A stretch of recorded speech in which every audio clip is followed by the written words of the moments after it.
The antique silverware gleamed under the soft lighting of my aunt's farmhouse dining room. My cousin Brielle lifted her champagne glass and tapped it with a butter knife. "Everyone, some news," she announced, her voice honeyed and expectant. Her blonde waves shimmered as she flashed a practiced smile. "I've been invited to interview at Rainier Locke." A hush fell. Even my uncle paused mid-carve with the turkey. Rainier Locke? The most prestigious financial firm in the Pacific Northwest? Brielle nodded proudly. "Vice President of Strategy. They reached out to me directly." Of course they did. Brielle had always been the golden one. Honors student, Ivy League, every promotion handed to her with a bow. Her triumphs filled the room like perfume, intoxicating and suffocating at once. I stayed quiet, cutting my roast chicken with mechanical precision. At 41, I'd learned how to disappear when needed, but in this family, silence only drew attention. "Aren't you thrilled, June?" My aunt beamed. "Now that's a real position, not like—" She glanced at me. "What is it you do again, dear?" I looked up. "I run a private equity firm." "Oh," Brielle giggled. "You mean your little online thing?" My uncle chimed in. "You're not getting any younger, June. Time to think long term." I clenched my jaw. They didn't know about the 9-figure acquisition I was finalizing, or the skyscraper my name would soon sit atop. Not yet. But they would. Soon. Very soon. My uncle raised his glass, glowing with pride for Brielle. I thought about my firm's recent quarterly earnings, the kind most companies only dream of, and had to stifle a grin. "When's the interview?" I asked, keeping my tone light. "Monday morning," Brielle replied, smug as ever. "Not that it matters, the job's basically mine." She paused dramatically. "The CEO requested to interview me personally." I almost laughed. I knew the email that had triggered it. Her resume had landed on my desk 2 weeks ago, forwarded from HR with a note that read, "Another legacy candidate with too much confidence. Final decision is yours, Ms. Carlyle." "Well," I said, rising from my chair. "Good luck, Brielle. I've got an early meeting." Brielle snorted. "What, another video call from your couch?" My aunt sighed. "June, when are you gonna let this little independence phase go? Your uncle could have placed you at Rainier years ago." I thought of the polished plaque on my corner office door. June Carlyle, CEO, Rainier Locke Capital. "You're right," I said, calmly gathering my things. "Maybe it is time for a change." They thought I was surrendering. They had no idea. On the drive back to my townhome in Queen Anne, something else they assumed I was renting, I let myself think back. It started 13 years ago, just after I finished my MBA. Brielle had always been the one to watch, while I quietly studied, quietly built. They mocked my consulting firm, ignored my wins, never noticed the small companies I revived, or how I used shell corporations to take over Rainier Locke when its founder stepped down 5 years ago. They never cared enough to track business news. Tomorrow morning, Brielle would walk into my boardroom and call me ma'am. Too busy celebrating Brielle's every safe, calculated move, my family never noticed that their directionless daughter had quietly become one of the most powerful women in finance.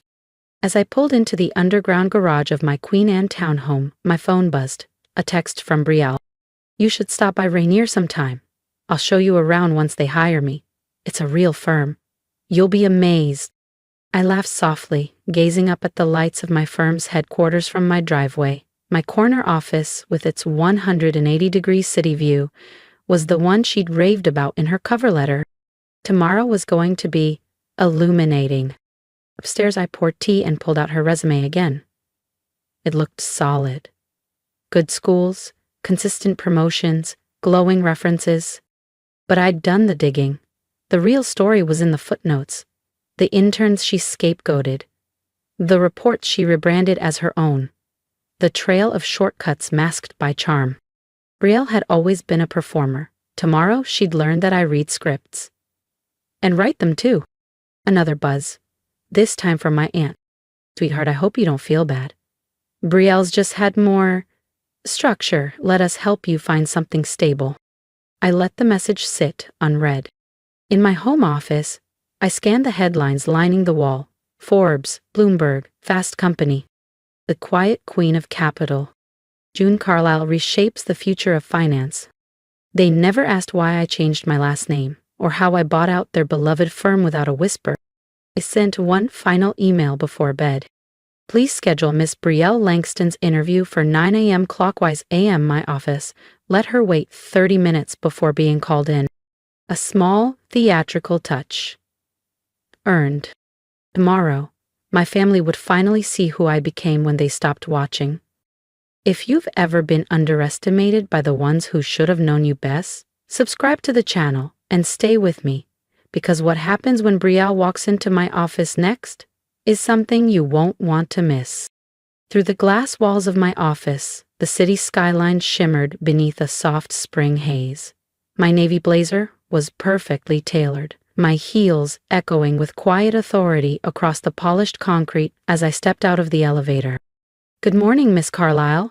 My executive assistant Priya greeted me with a faint, knowing smile. Your 9 o'clock arrived early. How early? I asked, checking the time on my watch. 8:45, Aimim. She's been in the lobby for 20 minutes, claims she was personally requested by the CEO. I set my leather briefcase on the desk and slipped out of my coat. Let her wait another 10. How's she doing? Priya chuckled. She's demanded oat milk lattes, name-dropped half the executive board, and told the front desk you were her confused cousin who still thinks consulting is a career. I grinned. Has she noticed the magazine covers yet? She hasn't looked up once, Priya said. Too busy, performing. Classic Brielle. So focused on branding herself, she never noticed whose brand actually runs the place. The press coverage lining the lobby wall? All featuring me. My face, my story, my quiet climb.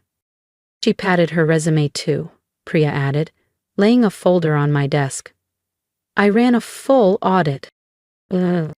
Fluffed numbers, inflated roles. And that marketing award she brags about? It was your team's. I nodded, unsurprised. Like that science fair project she won in '05? The one I built while she was doing choreography? Priya laughed. Exactly. Send her up at 9 sharp, I said. And Priya, make sure security records the lobby feed. I'd like to archive this for personal viewing. At precisely 9 o'clock IMI, my desk phone buzzed. Miss Langston is here for her interview. Send her in. The door opened. Brielle strutted in confidently until she saw me behind the CEO's desk. The color drained from her face. June, she gasped. What? What are you doing here? I smiled. Good morning, Brielle. Please, have a seat. We have a lot to discuss. About your application. But I'm supposed to meet the CEO, she stammered, voice cracking. I gently turned my nameplate toward her. This would be me. June Carlisle, I said, folding my hands on the desk. Though I'm not surprised you never made the connection. You never really noticed anything I did. Brielle dropped into the chair across from me, her trademark composure unraveling. This can't be real. You're just a consultant. You work from your apartment. Actually, I replied, leaning back with quiet satisfaction, I own this building, and 4 more like it. I slid her resume across the desk. Rainier Locke has been my company for the last 5 years. Now, let's talk about your application. I have a few questions. Her voice cracked.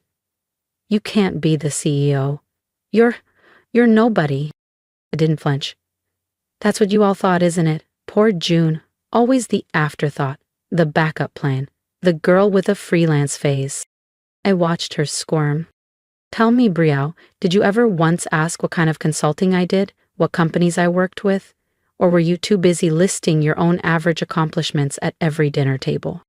She lowered her eyes. No. I didn't. I nodded. None of you did. You were all too busy dismissing me to recognize what I was building. I opened her file. Now, about this claim, doubling your department's revenue single-handedly? That's accurate, she said too quickly. But her eyes betrayed her. Interesting, I replied, pulling out a printed report. Because your company's annual growth last year was 30%, and the credit, according to your peers, goes to a junior team you initially vetoed. Her face went crimson. You've been investigating me? I investigate all senior executive candidates. We hold high standards here. My phone buzzed. Priya's voice came over the speaker. Ms. Carlyle, your aunt and uncle are in the lobby.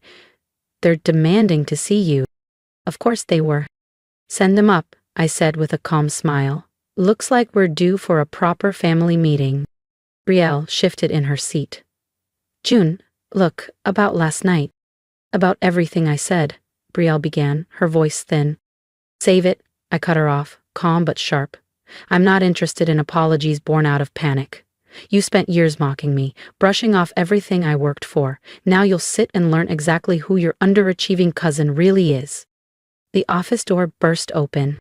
My aunt and uncle stormed in, expressions twisted in a cocktail of confusion and offense. June, my aunt gasped. What is going on here? What are you doing in the CEO's office? Good morning, I said coolly, not rising. I was just reviewing Brielle's application. You're welcome to join. We were discussing qualifications, specifically honesty, and results. My uncle's voice sharpened. Enough of this ridiculous charade. You're humiliating your cousin. I stood slowly, letting the weight of my presence quiet the room. No, Uncle David. For once, you'll listen. I pressed a button on my desk. The frosted glass behind me flickered into a panoramic display. Charts, headlines, acquisition records. Financial growth under my leadership. Welcome to Rainier Locke, I said. The firm you brag about at dinner parties. The one Brielle applied to, desperate to climb inside. The company reshaped by the woman you all dismissed. They stared, stunned, at the numbers, the headlines, Fortune, Bloomberg, Forbes, my name on every one. This can't be, my aunt whispered, sinking slowly into the leather armchair. This is all yours? Every line, I said, walking around the desk. The consulting firm you mocked? Just the foundation. While Brielle was bragging about quarterly reports she barely wrote, I was transforming failing companies. My uncle finally spoke. Why didn't you tell us? I smiled, but it didn't reach my eyes. I did, you just never listened. Brielle's voice cracked. June, if we'd known. I raised a brow. Exactly. If. I cut her off. You only care now because of what I've built, not who I am. This isn't about pride, it's about power. And now that I have it, suddenly I matter. I pressed another button on the desk. The screen behind me shifted again. Security footage from last night's dinner. Brielle's voice rang out, clear and smug. She can't even get a real job. Stop, Brielle whispered, her face burning. We get it. Do you? I turned to her, sharp now. Because I've been watching you stitch your career together from half-truths and stolen credit. I've spoken with your former managers, your so-called mentors. I know how you got where you are. My aunt stood, adjusting her silk scarf nervously. June, surely we can find a solution. We're family after all. I picked up Brielle's resume. Family, like when she took credit for my science project? Or when she told her college friends I dropped out because I started my firm instead of joining hers? That kind of family? I was young, Brielle muttered. We all make mistakes. Yes, we do, I said coldly. And now you live with yours. There was a knock. Priya entered with a thick folder. The background investigation you requested, Miss Carlyle. Thank you, I said, flipping it open. Falsified achievements. Workplace bullying reports, plagiarized campaigns. Brielle's face went ghostly. Those were never proven? Because your father paid to bury them, I finished. But I don't bury misconduct. Rainier Locke runs on integrity. My uncle stepped forward, tone suddenly businesslike. June, let's talk about this privately. No need for drama. You lost that privilege, I replied calmly. When you let her mock me, when you offered to help me find a real job, when you showed me, again, that nothing I did would ever be enough. I pressed another button. The office door opened. Harold Bennett, my general counsel, stepped in. "Harold," I said smoothly, "please inform my family about the consequences of submitting fraudulent information on an executive application." Harold adjusted his glasses. "Falsifying credentials at this level is grounds for immediate disqualification and in some cases legal action." Silence. And I let it sit. "Especially," Harold continued, "if former employers choose to pursue defamation or intellectual property theft." Brielle's poise shattered. "You wouldn't," she gasped. "You can't." "Can't what?" I asked, my voice calm. "Protect this company? Enforce standards I expect from every other applicant? Or are you asking for a pass? Because you're family." "June, please," my aunt pleaded, her voice suddenly fragile. "Think about the damage this could do to our reputation." I tilted my head. "You mean like the damage you all did to mine? With the years of smug comments and dismissive remarks?" I shook my head slowly. "Brielle's application is rejected, effective immediately, and I'll be forwarding our findings to her current employer. They deserve to know who's representing their brand." Brielle burst into tears. But they weren't her usual manipulative cries. These were different. Raw, real, the sound of consequences finally catching up. I turned to my aunt and uncle. "You should think carefully about how you've treated your daughters. One you praised endlessly despite deception, the other you dismissed despite her honesty and success." My uncle's jaw tightened. "You're enjoying this? Humiliating your family?" "No," I replied. "I'm doing what you should have done a long time ago. Holding people accountable." I walked to the window, gazing out at the skyline I now partly owned. "The worst part?" I asked softly. "If any of you had paid attention, genuinely, you'd have known. My name has been in the business press for years. You just never look." I turned back to them. "Now, I have a board meeting." I sat down. "Harold will escort you out. Brielle, expect official notice, in writing." "June," my aunt tried again, "we can fix this. We're still family." I met her eyes. "We're related, but family requires respect, and I've had none." As the door closed behind them, Priya entered with coffee. "You okay?" she asked gently. I opened my drawer and glanced at the old family photo tucked inside, and for the first time I didn't feel small. Not of my aunt, uncle, or Brielle, but of my grandfather, the only one who ever believed in me without needing proof. "You know what, Priya?" I said, exhaling deeply. "Yeah, I really am okay." Over the next few months, everything shifted.